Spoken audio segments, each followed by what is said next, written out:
Bonjour à tous, alors des prédictions un peu spéciales cette fois-ci. Vous le savez si vous me suivez que les animaux nous prédisent beaucoup de choses qui se réalisent. Et il y a 2 ans, ils annonçaient que jusqu'en 2024, on allait déconstruire ce monde, ce système, puis jusqu'en 2027,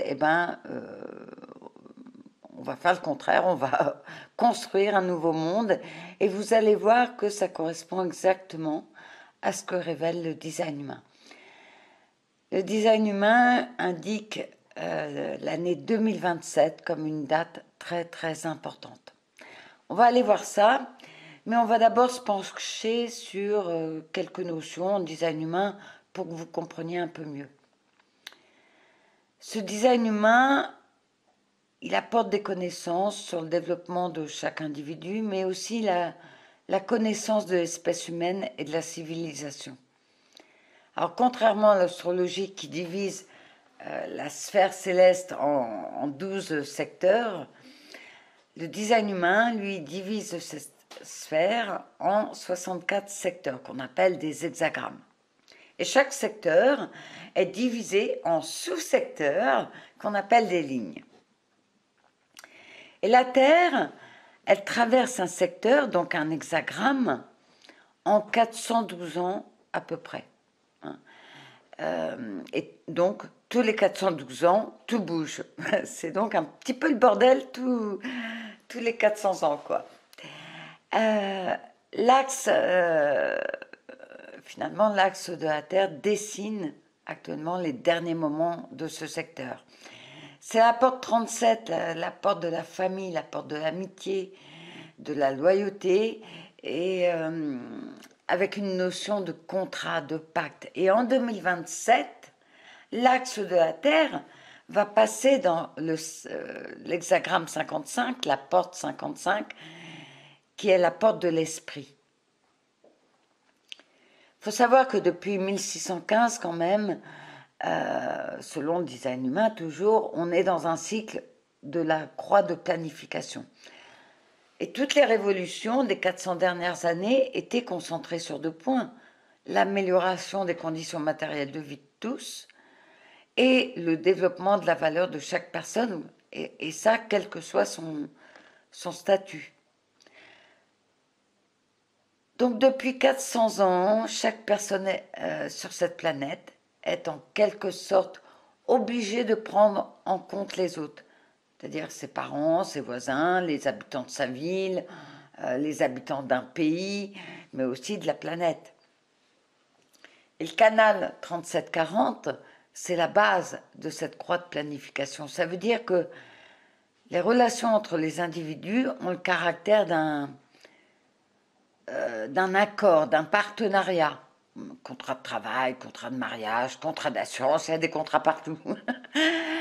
On se concentre en fait sur la communauté où chacun a sa place et chacun a sa fonction.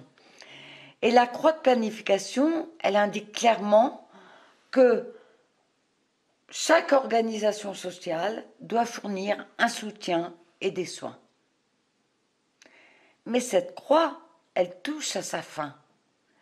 Donc on va assister à un changement d'époque, on va assister à d'immenses transformations, et on note déjà que des processus sont en cours.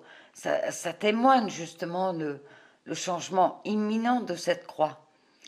La confiance s'en va, le nombre de divorces augmente, les institutions sociales ne sont plus aussi importantes. Et puis le besoin de soutenir toutes les communautés, le besoin de pérennité du bien-être matériel, tout ça, ça s'en va. Et on l'observe de plus en plus, les gens cherchent à devenir autonomes. Donc on s'éloigne peu à peu de tout ça, tout simplement parce que la fréquence des vibrations cosmiques change. La croix du phénix endormi va remplacer la croix de la planification, celle dans laquelle on est actuellement. Et cette croix du phénix endormi, c'est une croix très individuelle, alors que là, on est dans une croix où la communauté est importante. Et bien là, on va passer du côté individuel. Donc l'énergie de cette croix, elle est très différente de l'énergie de la croix de planification. Je vais éviter de rentrer dans trop de détails pour ne pas vous noyer, surtout si vous ne connaissez pas le design humain. Mais il faut savoir que les structures qui concernent la santé, la police, les pompiers, l'éducation, la scolarité, le mariage, la sécurité sociale, la CAF, enfin tout ça, toutes les institutions sous forme de contraintes, bah tout ça, ça ne va plus fonctionner. Et la confiance aussi va chuter. D'ailleurs, ça a déjà commencé. Hein. Et puis, chose très bonne, très très bonne, on va sortir de l'esclavage. On travaillera plus pour les autres. On utilisera justement notre énergie pour faire des choses pour soi. Et donc, ça va entraîner forcément des pénuries de certains biens indispensables. Il n'y aura plus de livraison, il n'y aura plus de tout ça. Et donc, il y aura aussi une inflation. Et puis, jusqu'à maintenant, on remettait notre pouvoir au gouvernement, aux médecins, aux curés, à un dieu. C'est fini, ça aussi. On va reprendre notre autorité. C'est d'ailleurs amusant et c'est pas anodin que beaucoup expérimentent le design humain parce que ça nous permet de retrouver notre propre autorité, l'autorité du corps et pas l'autorité du mental. On ne cherchera plus l'abondance à l'extérieur. On va se reconnecter à cette abondance qui est en nous. Et on voit bien que le cycle actuel, il se détériore et la peur est le thème de cette fin de cycle. Hein. Ça a commencé avec une épidémie, il va y en avoir d'autres, il va y avoir des catastrophes naturelles, mais aussi des catastrophes d'origine humaine. Hein. Tout ça, on va le voir, et finalement, on observe aujourd'hui que ça commence à se mettre en place, le climat, on voit bien qu'il y a des choses qui ne se passaient pas avant, et tout ça parce qu'on se rapproche de 2027. Alors, en ce qui concerne les humains, il est dit qu'un tiers de la population actuelle devrait survivre. Alors, moi j'aime bien savoir des choses, j'écoute ce qu'on me dit, j'écoute ce que disent les autres, mais j'aime bien valider. Et donc ce que dit le design, oui, ça me parle énormément, mais j'ai voulu avoir l'avis d'un animal. Alors bien sûr, là aussi, on ne pourra pas valider tant que les faits ne se seront pas précisés et qu'on pourra plus valider vers 2027. Hein. Alors j'ai demandé à Féno et effectivement, il me confirme que de nouvelles épidémies arrivent, que des maladies arrivent et qu'on n'arrivera pas à soigner. Il me parle aussi de terres disparues, c'est-à-dire que des parties de la terre seront détruites. Alors je pense qu'il me fait voir l'Europe, donc une partie des terres de l'Europe va disparaître, et par contre il me parle de la disparition totale d'un grand pays. C'est donc finalement le moment aussi d'apprendre aux gens à être leur propre autorité. Parce que la porte de la connaissance, la porte de la curiosité se ferme aussi. C'est-à-dire que les enfants nés après 2027, ils ne se poseront pas les mêmes questions. Est-ce qu'il y a de la vie sur Mars? Qui est venu en premier, la poule ou l'œuf? Est-ce qu'il est possible d'aller sur une autre galaxie? Non. En 2027, on ne recherchera plus à comprendre le monde par la pensée. Il nous reste donc 4 ans pour répondre à toutes les questions sur la nature des choses qui nous préoccupent. Et à partir de 2027, on sera simplement occupé à survivre, à sauver nos vies et celles de nos enfants. On ne sera plus dans le « on est tous un hein, », avec des actions collectives tribales, non. On sera dans la survie individuelle, on sera dans des actions individuelles. Mais finalement, c'est le cours naturel des choses. Notre temps est tout simplement terminé et je dirais que le moment est venu de passer le relais. Donc en 2027, c'est l'émergence d'une nouvelle espèce humaine. Le design humain dit que lorsque la planète Pluton est entrée dans la porte 41, en 1781, il me semble, si ma mémoire ne fait pas fausse route, et ça a donné naissance à des êtres à 9 centres. Avant cela, les humains étaient, les 9 centres, c'est ce qu'on voit sur le schéma, c'est les petites figures géométriques. Avant ça, avant cette date, les humains étaient des êtres à 7 centres, 7 chakras si vous préférez. En 2027, Pluton, il va revenir nous faire un petit coucou en rentrant à nouveau dans la porte 41, ce qui va donner lieu à une nouvelle mutation. Donc la nouvelle espèce humaine dans le design humain s'appelle les rêves. Ce sont des êtres qui seront très différents de nous en termes de conscience, en termes d'apparence, en termes de mode de vie et en termes de comportement.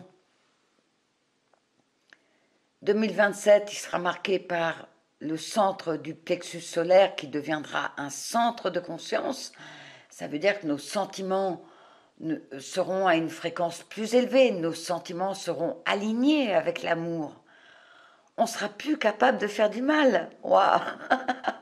Rien que ça, moi, ça me met en joie, quoi.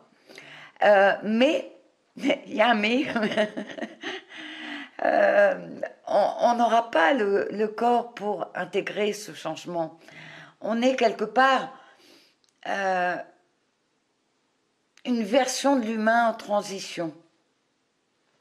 Donc les bébés qui naîtront en 2027, eux, ils incarneront cette mutation. Ils auront un plus grand potentiel de conscience émotionnelle. En 2027, comme je l'ai dit, le centre émotionnel va devenir un centre de conscience. La prise de conscience du plexus solaire sera basée sur la lecture instantanée des auras. Et bien sûr, bien d'autres choses qui dépassent notre perception. Les rêves, donc cette nouvelle espèce humaine, auront un potentiel de sensibilité infiniment plus grand que le nôtre. On est actuellement très limité à être émotionnellement conscient du moment présent. On est aussi limité dans la perception des vibrations, dans la perception des auras des personnes, des champs électriques et magnétiques. Donc eux, et puis les rêves ressembleront à des personnes handicapées, des autistes. Au moins, enfin du moins, les parents les verront comme ça, dans un premier temps. Ces rêves devront se rassembler en groupe de 3 à 5 pour que la mutation se produise. Et à ce moment-là, ils fusionneront en une seule conscience. Alors, quand les rêves seront ensemble, eh ben, ils seront beaucoup plus forts et plus efficaces que n'importe qui. Mais pas d'inquiétude, quand je dis qu'ils seront plus forts et plus efficaces, on peut supposer qu'ils vont peut-être nous attaquer. Non, non, non, non, non. Les rêves ne s'intéresseront pas à nous.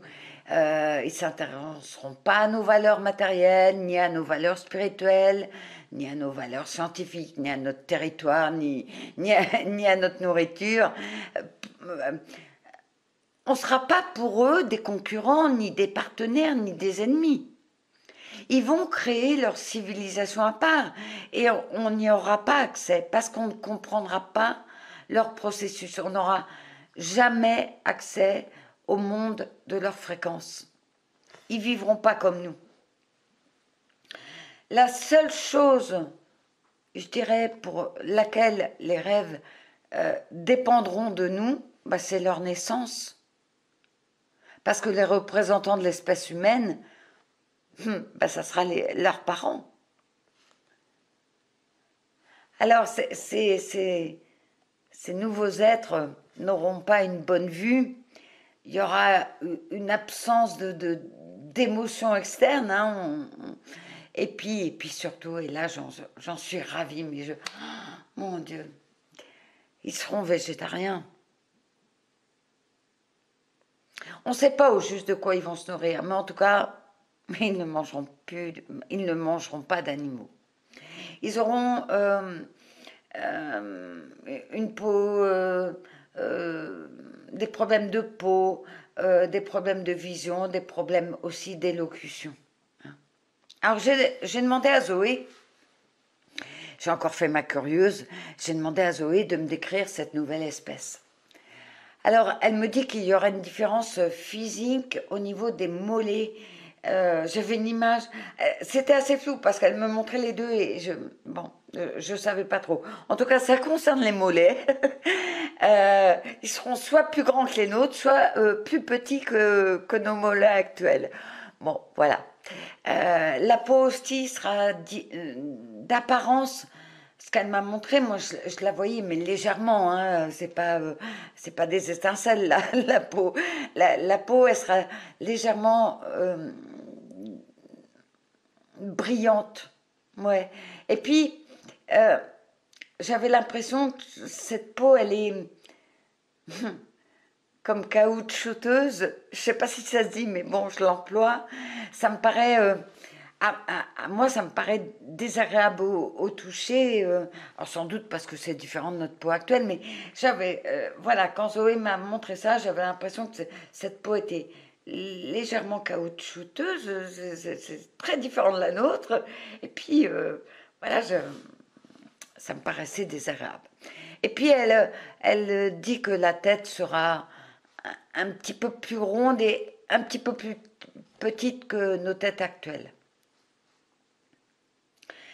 Il y aura aussi une baisse de la fertilité humaine. Alors c'est dû au fait que la porte 55 est polaire à la porte 59 et la porte 59, elle est responsable de la reproduction. Donc il y aura une énorme baisse de la fécondité et c'est déjà en train de se produire un petit peu partout dans le monde. Et ça, c'est l'influence finalement du changement imminent des croix. Hein. On arrive sur 2027, donc plus on se rapproche, plus il sera difficile de faire des enfants, plus il sera difficile aussi d'accoucher. N'oubliez pas que les hôpitaux, ça va disparaître tout ça. Et plus on sera moins, et plus on sera moins, non, il vaut mieux dire, on sera moins attiré par le sexe, la pulsion, la passion, tout ça, ça va disparaître progressivement. En revanche, on sera de plus en plus connecté par des questions liées à la nourriture, à la recherche de nourriture et à la recherche de sécurité. Alors j'ai demandé à Maurice qui m'a juste dit que plus on va se rapprocher de 2027, et ben, plus les problèmes de prostate vont augmenter. Donc les hommes, surveillez votre santé. Alors les animaux, un sujet qui me tient tellement à cœur. On a vu que bientôt on allait s'éloigner du désir de soutenir les communautés, hein, on sera plus dépendant dans les relations. Eh bien, notre relation avec les animaux, elle va être aussi affectée. Hein. Mais ce sera comme pour, je vous ai dit tout à l'heure que les rêves ne consommeront plus d'animaux, mais nous non plus. Donc ça, c'est waouh. Ça sera la fin de l'exploitation animale, ça sera les liens humains avec le monde animal vont se rompre. Hein. On les a apprivoisés, on les a domestiqués, on les a utilisés comme ressources, comme divertissement. Tout ça, ça sera enfin fini. Comme si on n'y avait pas pu y penser avant, quoi. Je veux dire, oh là là. Enfin, c'est comme ça. Donc, on commence à le voir. Hein. En plus, il y a de plus en plus de gens qui adoptent une alimentation végétale. On n'aura plus besoin de toute façon de nourriture animale. Et donc, ben, il va falloir s'y faire. Hein. Les animaux de compagnie, ils seront moins copains avec nous. Il faut savoir aussi que beaucoup d'espèces vont partir, et ça je l'ai annoncé depuis... J'ai commencé à l'annoncer en 2013 avec une éléphante, j'en ai reparlé en 2017, j'en ai reparlé en créant l'Ecovoice en 2020, tout au début de l'apparition du coco. Ouais, les espèces vont partir à cause de maladies, à cause du climat et surtout des maladies qu'on ne pourra pas guérir. Et ça concernera aussi nos animaux de compagnie. Alors, j'ai eu envie aussi de parler de ce sujet avec Totem. Donc, je vous avais dit aussi que les animaux annonçaient depuis plusieurs mois que la viande allait devenir un poison, qu'elle allait créer des problèmes de santé. En 2017,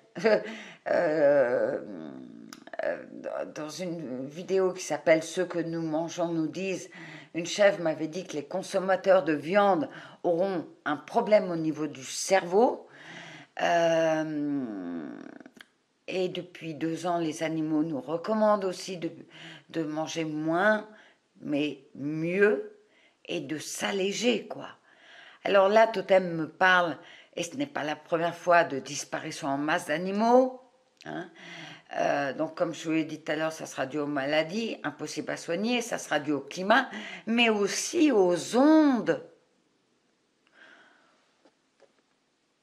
Et Totem, alors là j'ai eu les larmes aux yeux quand il m'a dit ça, mais bon sang qu'on est... Et on se dit supérieur, enfin moi ça m'effraie, mais... Totem regrette qu'on n'ait pas su profiter de leur présence, de leur amour, de leur enseignement.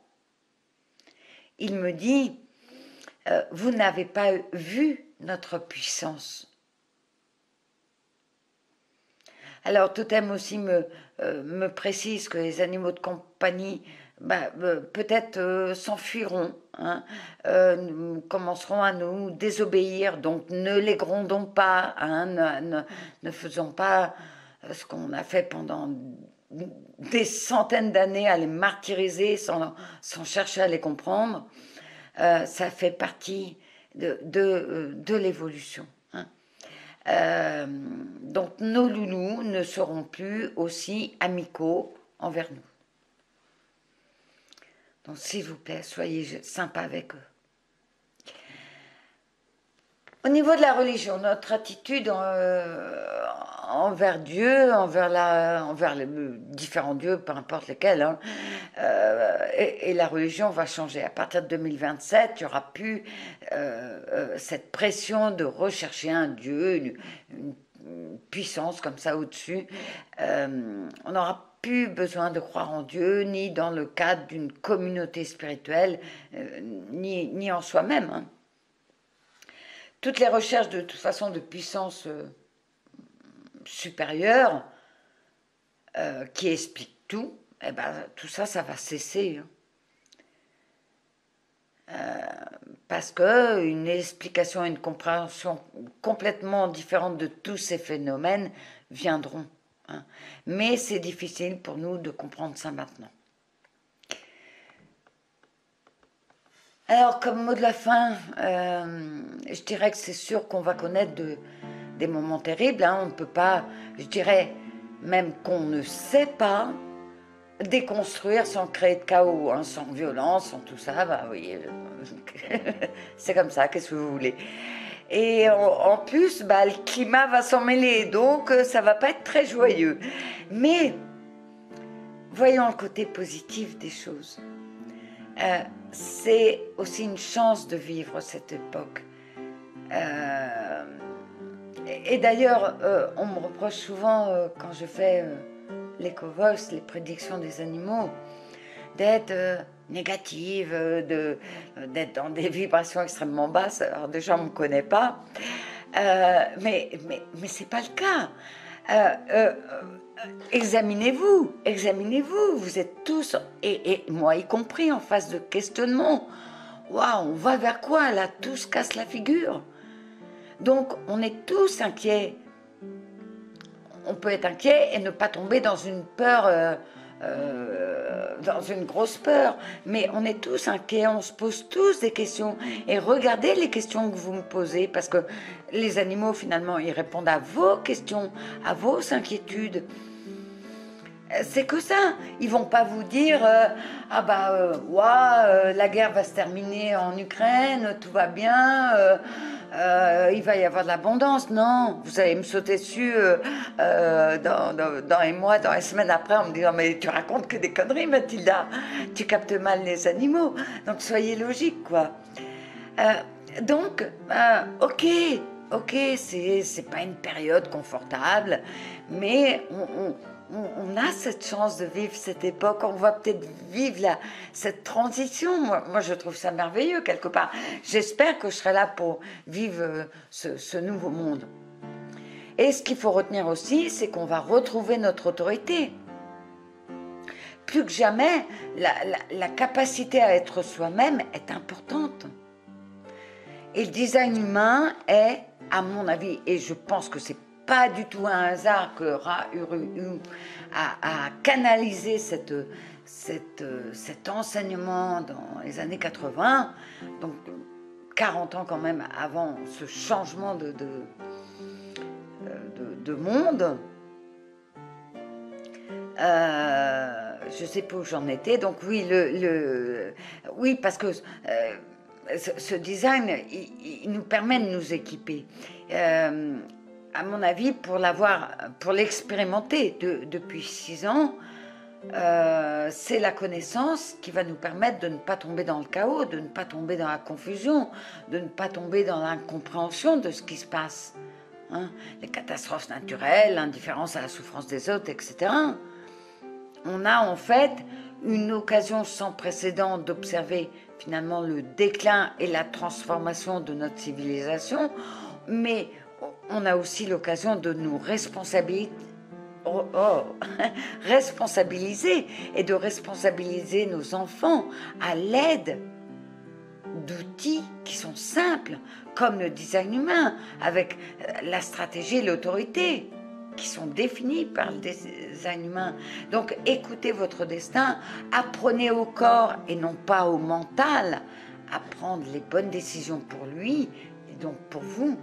Et si vous êtes vous-même aligné à vos codes de naissance, rapprochez-vous du design humain pour ça. Vous n'avez rien à craindre. Je l'ai expérimenté, le design, je l'expérimente encore, et j'en suis, moi, émerveillée tellement c'est puissant et n'importe qui s'est plongé un peu dedans, il est obligé de continuer parce que tellement c'est puissant et ça se vérifie, c'est ça. Je peux rien vous dire d'autre, quoi. Donc si vous êtes aligné à vos codes de naissance, vous n'avez rien à craindre parce que votre corps, je dis bien votre corps et pas votre mental, votre corps vous mènera au bon endroit, au bon moment, en bonne santé et au final heureux. Voilà, on va se quitter là, prenez soin de vous et à tout bientôt. Ciao, ciao.